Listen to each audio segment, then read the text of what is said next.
Bonsoir à tous, bonsoir à tout le monde, encore une fois.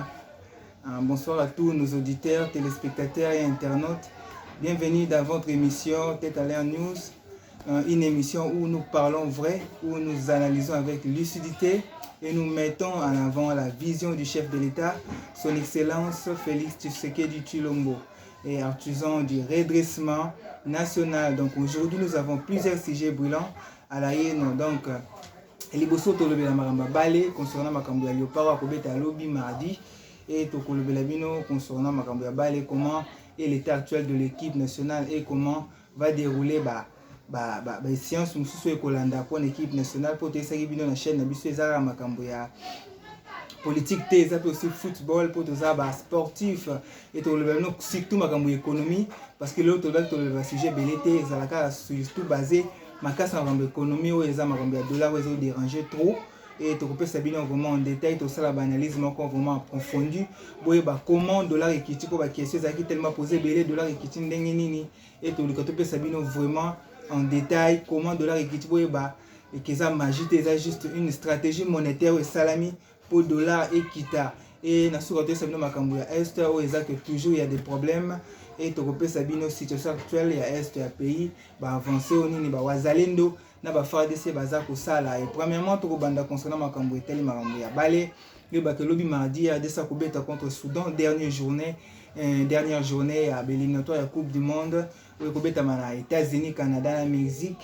Et récemment tosalaki 1-0 face à Togo oyo match soldat qui na 1-0 bizaki marqué par Cédric Bakambu et lobby aussi sa campagne éliminatoire ya mondiale et oboye ba que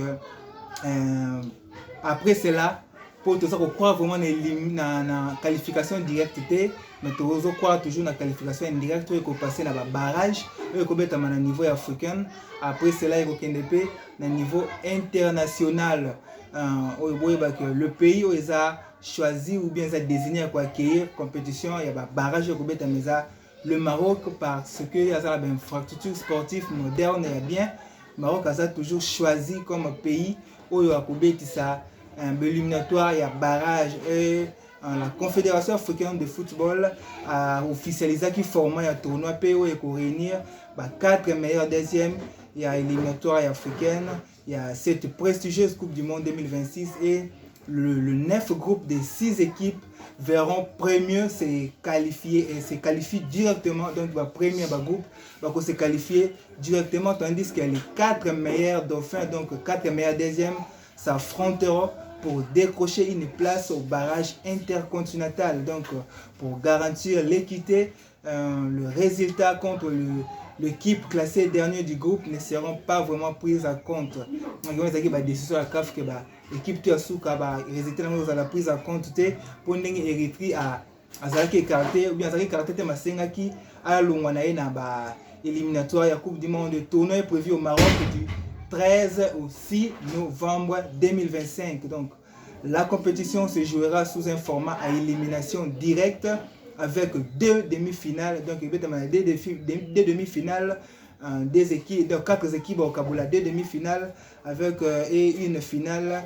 Des demi-finales et une finale et le classement FIFA d'octobre. Donc il y a un qui servir à établir la fiche en cas il y a égalité. Donc il y a la prolongation.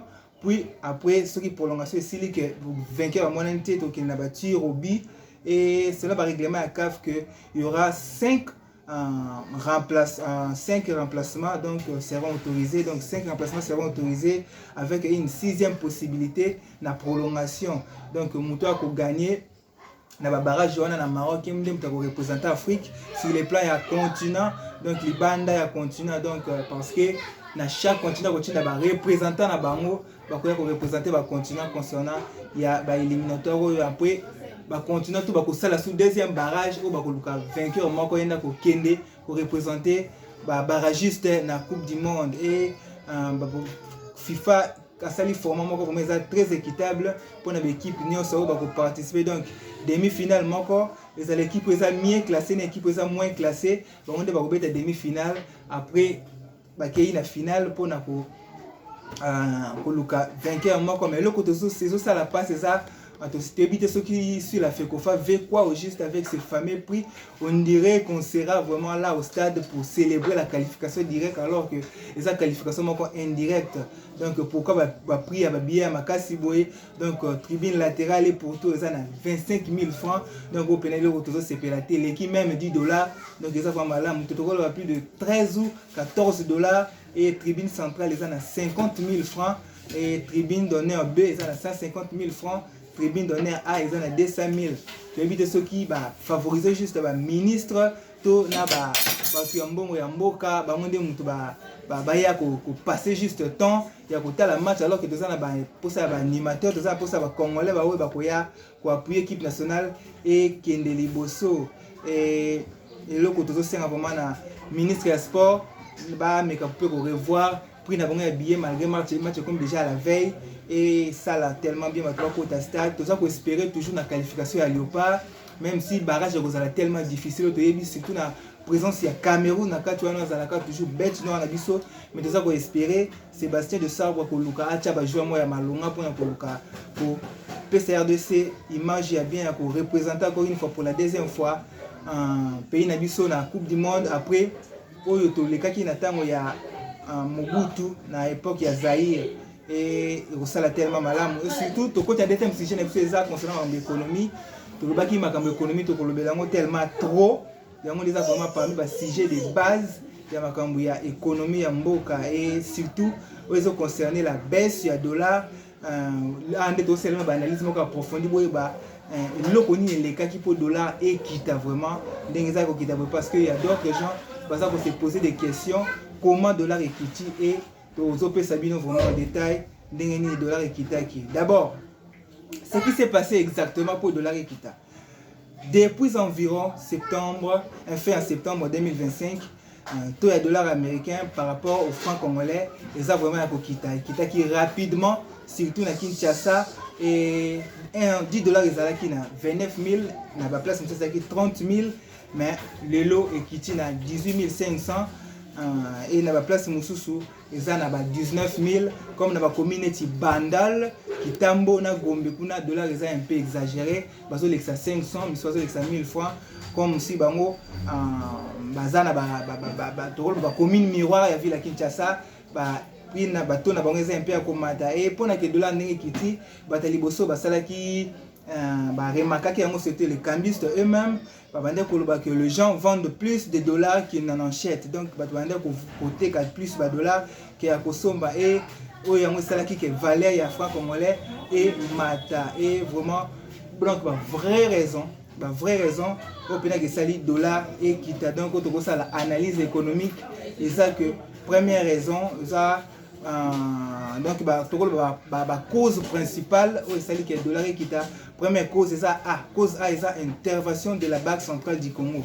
Donc intervention de la Banque centrale du Congo, la Banque centrale du Congo a juste injecté de grandes quantités de devises en dollars sur les marchés pour stabiliser la monnaie locale. Donc Banque centrale a juste injecté de grandes quantités de devises dans le marché pour stabiliser la monnaie locale.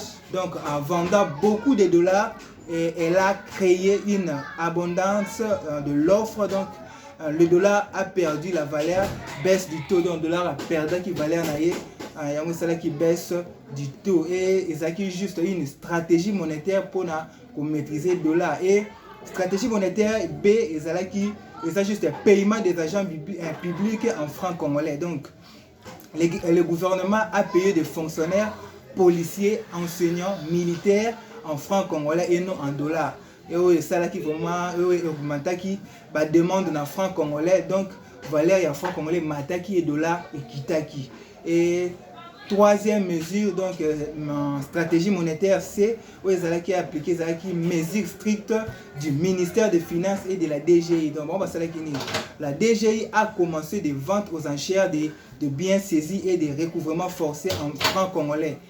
Au début ça qui vient vente aux enchères au Salamaki dernièrement et à mon avis Salamaki vraiment en francs congolais et ce qui oblige c'est obligé qui va entreprise somba na franc congolais pour franc congolais pour payer leurs dettes fiscales. Donc résultat que le franc congolais a qui plus demande sur les marchés locaux que dollar, c'est là qu'il faut congolais a toujours l'écolo. Et stratégie déjà entrée massive, il y a des devises, donc donation et exportation minière. Donc là on est les kaki. Donc certains partenaires internationaux ont transféré des fonds à Kinshasa dans le cadre des programmes d'investissement du FMI et du Global Gateway. Donc des partenaires internationaux transféré qui va fonds à Kinshasa pour le cadre du programme d'investissement FMI et du Global Gateway. Donc l'exportation minière, cuivre, cobalt. Et en peut aussi, il rapporta beaucoup de devises que la Banque centrale a ensuite changé en francs, où c'est là qu'il y a dollars et kita. Et d'autres stratégies psychologiques du marché, où il y a stratégie et il y a psychologique du marché. Donc, les cambistes ont vu que le dollar baissait. Alors que beaucoup ont commencé à revendre les réserves de dollars par peur de perte. Donc, ce qui a vraiment accentué la baisse du taux. Donc, le dollar est comme une réserve.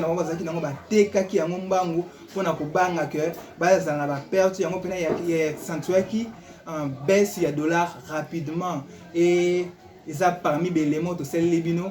Oui, c'est là que le dollar est quitte parce que d'autres gens pour comprendre et oui, ça c'est une bonne chose, mais il faut surveiller. Il faut surveiller vraiment que Makambo est appliqué jusqu'au bout. Et cette baisse montre que le gouvernement a repris le contrôle du marché monétaire et le franc congolais a retrouvé vraiment valeur na confiance na peuple.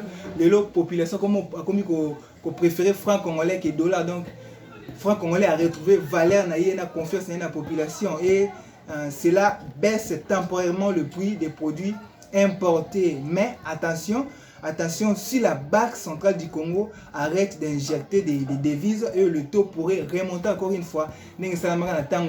Maman Soumina qui baisse à dollar et mata qui dit quoi et kita qui dit quoi et monta qui pourquoi parce que Banque centrale a arrêté qui a injecté des devises et taux et mata qui met aussi la Banque centrale a continué toujours à injecter des devises pour taux et ça est toujours stable ou pourquoi pas équitable.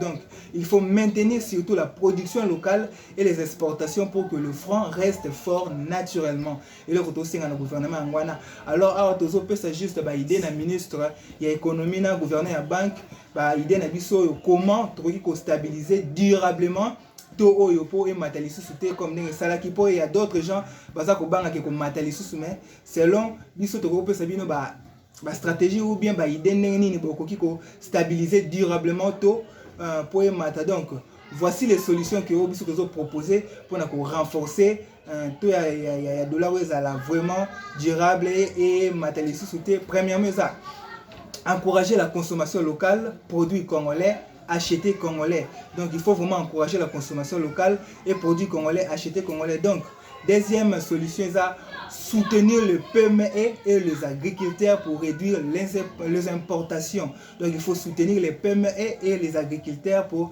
réduire les importations. Trois augmenter les exportations minières et agricoles. Surtout cela, et pour ça, la paix que dollar et ça la maintenir ou et ça la toujours durable, maintenir comme ça. Quatrième, maintenir la discipline budgétaire, surtout ne pas dépenser plus que ce qu'on a.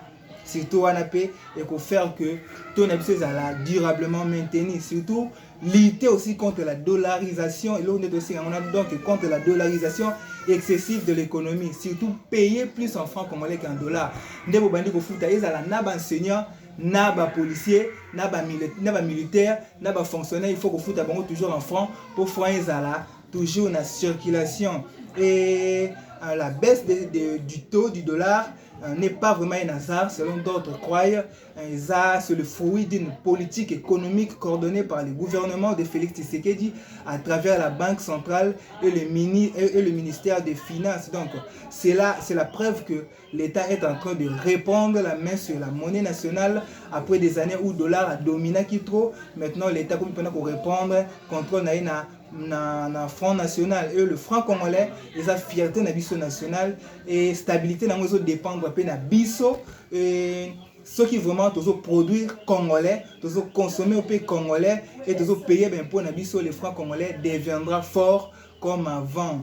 Et surtout cela, il y a un monde au Sénat et comme tout les dollars les a kokita, il représentent kokita mais tout Sénat dans ministère de l'économie que ba toucher pena place ya masanga, on a préféré masanga kita te bien kita te tikalaka toujours les alaka. Pourquoi?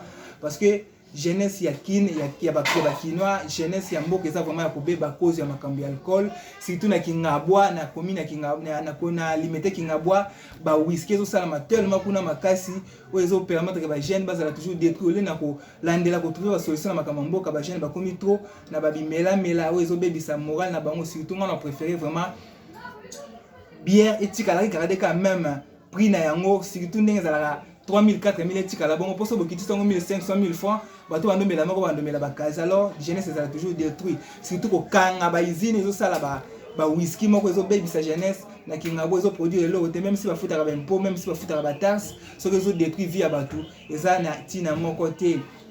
Et to ya dollar emati ekiti etouche pe impact na bafonctionnaire o bafonctionnaire babandaki kolela liboso ke dollar eza komata bazofutama na franc et bazomona eloko te, mais ndenge dollar ekiti etouche pe secteur na bango, surtout na SMIC oyo gouvernement congolais a lancaki na décret gouvernemental. SMIC oyo bamatisaki mbongo ba fonctionnaire surtout ba journalier babandaki kozwa par jour, surtout ekomi pe impact tant dollar ekiti ba fonctionnaire baza vraiment se retrouver ba fonctionnaire baza na sero makasi au total sabino moi stratégie ya SMIC wana po ebele ba comprendre yango te ndenge ni décret gouvernemental wana ezaki signé et impact ya SMIC na ba fonctionnaire na surtout ba journalier. Donc les SMIC officiels selon le décret gouvernemental est maintenant de 14 500 francs par jour, alors que Nathan ya Kabila ezalaki 6 500 francs, mais aujourd'hui est commis 14 000. Donc voici ce que veut dire concrètement calcul ya SMIC au dossier la binoza que SMIC journalière est à 14 500 francs. Alors si on travaille 26 jours par mois en moyenne, donc ça fait 14 500 fois 26 jours, donc égale 377 000 francs.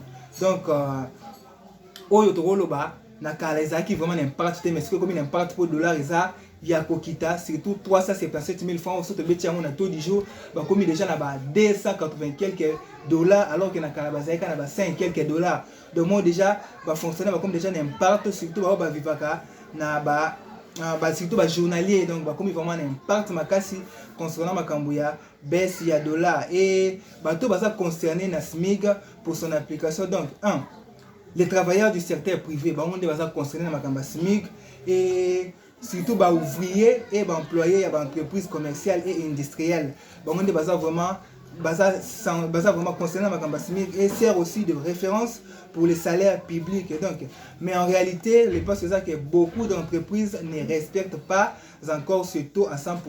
Surtout dans l'informel, bango bazaka juste na makambo na bango ya kala et aussi un ministre histoire qui parle makambo ya travail, secrétaire travail à landela que makambo wana ezala appliquer 100% pour bango pas la bénéficier na baisse ya taux ya dollar. Et le constat vraiment le taux du marché a baissé, oui, c'est vraiment constat réel, mais les prix ne suivent pas à lire taux et surtout na ba marché d'autres gens bah préférer cause à la toujours l'écolo et ça la bien té. En effet vraiment le dollar a chuté jusqu'à 18 000 francs, surtout taux actuel na Kinshasa et par 10 dollars, mais dans la pratique c'est un peu compliqué. Toujours décrier peu biloko ça la na ba école, surtout na ba bailleur ya ba maison. Bango baza na stratégie nini, surtout na ba école, surtout na commune ya Boum précisément. Autre remarqué na commune ya Ngirengere. Ba école vi dollar ekiti bango ba komo futisa dollar, bazo futisa Minerval na toka ya 28. Donc bon ça ndeti ndeni.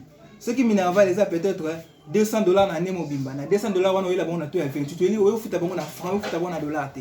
Oyo futa bango na franc na taux ya 28. Donc ba école baza ko exiger bongo. Na ba bailleur de maison bango baza ko exiger ba futa bango na taux ya 28. Alors ils ont ça là tellement pas si. Pourquoi? Parce que l'entreprise privée va continuer toujours à calculer le prix na bango na base ya 28 500 fois comme avant.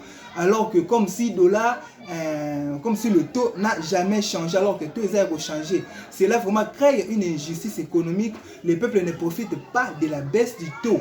Le peuple a par exemple profité pas tellement de la baisse du taux, surtout nous comme une école, na bailleurs de maison, ça n'importe quoi, profiter vu que l'État Zolande l'a vraiment fondé, profiter na bailleurs. Alors qui vraiment doit régler ces problèmes? Donc problème ils ont pas régler en haut. Pourquoi? Il y a une question vraiment de régularisation économique. Donc plusieurs autorités sont concernées à régler le problème. Pour botika yango to tolinga to la kisabato baza concerné à régler le problème. Première, le ministre de l'économie nationale, c'est lui le premier responsable. Il est le premier responsable de makambo ezoleka. Pourquoi? Mission na ezako ya ko contrôler ba prix sur les marchés et le ko sala te. Mission na ezako contrôler ba prix sur les marchés et de veiller à l'application du taux réel.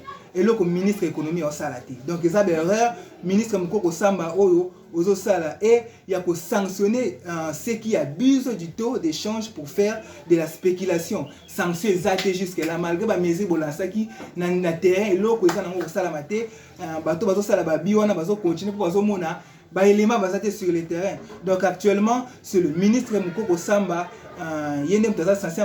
donc il travaille déjà la cellule de veille économique pour stabiliser le marché. Donc il faut pas quitter le terrain. Cellule il faut vraiment passer la musala pour veiller que l'économie soit vraiment stabilisée sur le plan marché. D, bateau va concerner dans makambo ezoleka pour nous trouver solution à la Banque centrale du Congo. Pourquoi? La Banque centrale du Congo régule le taux d'échange et contrôle le bureau d'échange, mais elle ne fixe pas le prix des biens et des services, elle fixe seulement le taux officiel. Donc, le commerçant devrait vraiment s'aligner sur ces taux, mais certains trichent pour garder les marges. Le ça la passe de Banque centrale, il faut vous associer ça à quelque chose, il faut vous aller vraiment, on a pas ça la mission na bino et troisième responsable pour trouver solution. Et ça, le ministre du Commerce et de la DGCC, donc Direction Générale du Contrôle et de la Concurrence. Ce sont eux qui doivent vraiment faire des descentes sur le terrain. Et ça, donc, pour vérifier que le prix affiché corresponde bien au taux réel du jour où le gouvernement a pour lancer, pourquoi pas, Banque centrale. Donc, il a vraiment, et au Congo, pour ça, et pour ça, ça que le peuple a profité de la baisse de dollar. Alors pourquoi le prix ne baisse pas tout de suite? Peut la prise de comment vous réel sur le plan économique, prix baisse rapidement. Dollar qui est rapide, mais prix sur le marché qui est malin. Mais pourquoi? Il y a plusieurs raisons. Oui, c'est que le prix est qui est vraiment rapidement. Un, inertie de prix. Pourquoi? Quand le dollar monte, tout le monde augmente les prix. Prix directement, mais quand il baisse, personne ne veut le réduire tout de suite. Et deuxième est que stock acheté à haut prix. Il y a d'autres commerçants qui prix à komata. Donc tant que les services économiques ne sanctionnent pas, chacun fait ce qu'il veut. Donc d'autres gens peuvent bandeli autoloba qui prix na bango ya komata, donc certains commerçants disent qu'ils ont acheté leurs marchandises quand le dollar était à 28 500. Où ils ont compréhensif que normalement bako quitter ça yango mbangu te pona bango pe bakozwa chute. Donc première raison c'est la que biloko kita mbangu te ça que manque de contrôle de l'État. Manque de contrôle de l'État c'est la que biloko pe kita no quitter. Tant que le service économique ne sanctionne pas, chacun fait ce qu'il veut. Congolais to comme tia prix na selo imer na ye. Donc la mkina kanda amatisi biloko la mkina sengwa kitisi la mkina moral bien atie na katika tu aswani na mwasi na ye ayebiso de subir ba conséquences amati biloko na marché.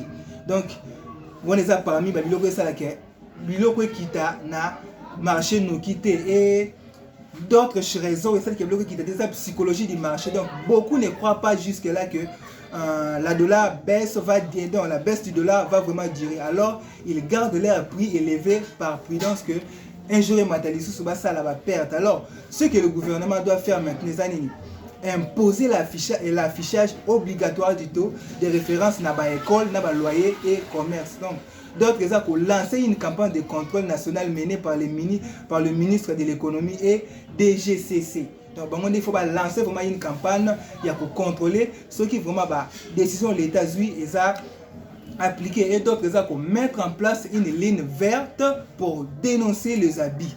Il faut mettre en place une ligne verte pour dénoncer les abus et surtout sanctionner les écoles et les barrières, surtout les écoles, surtout sanctionner les écoles et les barrières, même locataire concernant prix, surtout sanctionner refuser appliquer les taux réels et les dollars a vraiment baissé. Les dollars mais le prix reste encore élevé, ce n'est pas vraiment normal, alors nous demandons au ministre de l'économie Daniel Nkoko Samba de faire appliquer la loi et protéger le pouvoir d'achat du peuple. Un peuple ne doit pas souffrir comme ça pendant que la monnaie nationale se renforce et l'économie doit vraiment suivre la réalité du marché, pas les caprices des profiteurs, donc pas les caprices tabango. Il faut vraiment vraiment mayele na certains wana et poto sukisa to koti na makambo etali est na biso pona ko sukisa surtout na makambo etali est poto kende rapide ba sala biso suka ngonga boyeba que après 2 semaines d'exercice intensif donc salamaki na Bunia 120 militaires et forces armées de la République démocratique du Congo FARDC Chevaki à ce jour une formation spéciale dispensée par la force de la MONUSCO et salamaki na Bunia selon la photo bozomo na Chevaki mission na bango et commis à disposition à l'état pour la sécurité kuna na Bunia et d'autres informations que des renforts oui salamaki na plein ya Ruzizi selon la photo pe bomo na plein na Ruzizi renfort et salamaki kuna par nos chers compatriotes ba autodéfense ya wazalendo basalaki renfort kuna pour protéger espace ya plein wana ezaki attaqué par M23 et autres signalé plusieurs morts ezaki côté signalé ya rebelle na village ya Kabare na Kafurumaye donc kuna FARDC baza toujours na wazalendo baza toujours na ligne ya front baza pe déterminé pour libérer l'espace wana et wazalendo pe bakozala vraiment déployé partout na surtout na route nationale numéro 5 et na route numéro 2 où eza komema biso na Bukavu en selon na vidéo de Chelimino bozomona eza que wazalendo bakozala vraiment déployé partout surtout na route numéro 5 et na route numéro 2 où eza komema biso jiti na Bukavu pour na koluka ko bloquer place ravitaillaka ba ennemi pour na base à la ravitailler na Bukavu donc wazalendo baza déjà déployé na place wana nyonso et surtout na Sud Kivu il y a plusieurs villages qui libérés pour le moment ils ont na maboko ya FARDC na wazalendo surtout totanga na village wana village ya Kombo, Sibinda, Kassanja et Karufumaye donc sont désormais sous le contrôle total des Wazalendo appuyés par les forces armées de la République démocratique du Congo. Et nos vaillants combattants ont vraiment repoussé les troupes terroristes du M23 encore une fois dans les groupements de Miti, côté à Sud Kivu, groupement Miti et le long de la stratégie menant vers Bunyakiri au nord de Bukavu dans la province de Sud Kivu. Alors vraiment une avancée majeure pour les forces loyalistes qui poursuivent la sécurisation des zones longtemps menacées par les terroristes soutenus par le Rwanda. Et la population locale salue vraiment ces retours progressifs de la paix et du contrôle de l'État sur les terroristes. Et lobby dimanche affrontement et salamaki vraiment makasi kuna na Ituri contre FARDC au bazo travailler dans l'opération conjointe na IPDF bamande ko traquer ADF Nalu sur la route numéro 4 et donc dégâts matériels les informations signalés makasi na ndenge vidéo bomo na une voiture ya citerne wana véhicule à citerne ezwaki moto et masasi ebetamaki vraiment ndongwana ki kuna makasi et dégâts matériels et salamaki sur la vidéo bozomona moto vraiment epelaki makasi et victoire eza na ngambu na biso esengezaka ke bango na bango bakufaki po ADF Nalu babundisaka gouvernement ya Museveni na Uganda et bango baya kovanda na Ituri ndenge FDLR ya M23 bango pe baya kovanda na grand partie ya est ADF Nalu bango pe baya na Ituri pona kobundisa Uganda. Alors opération conjointe wana ya armée na biso na armée ougandaise basalaka pona ko traquer ADF Nalu et tokomi vraiment na suka ya émission na biso tosengi bino matondi mingi bino to bolandi biso oyo bakalobi tokolobela surtout concernant makambo ya discours ya chef de l'état oyo asalaki na ba diaspora tokopesa bino analyse approfondie nini chef de l'état lobaki impact ya discours na ye et surtout bazo signaler biso déjà na ngonga tokomi na suka merci na bao bolandaki biso bo partager bo liker baninga to bazala informer et puis former ndenge bino boza former et surtout tozozela ba soutien na bino sur le plan financier prière pourquoi pas na ba conseil et sur le plan matériel bon mon ba image tozo fourner bino za ba image ya qualité te tozo senga lisuni na bino sur le plan matériel et financier pour te le kana ko fourner bino ba émission ya bien pe ba information ya bien et surtout tokutani lobby bo passer moko nani butu elamu et tokutani lobby pona ko lobela surtout makambo etali chef de l'état discours na ye na ba diaspora et to souhaiter bino passer une bonne soirée tokutani mokolo ya lobby bo passer soirée malamu merci pour na suivi na bino pour na émission tokutani mokolo ya lobby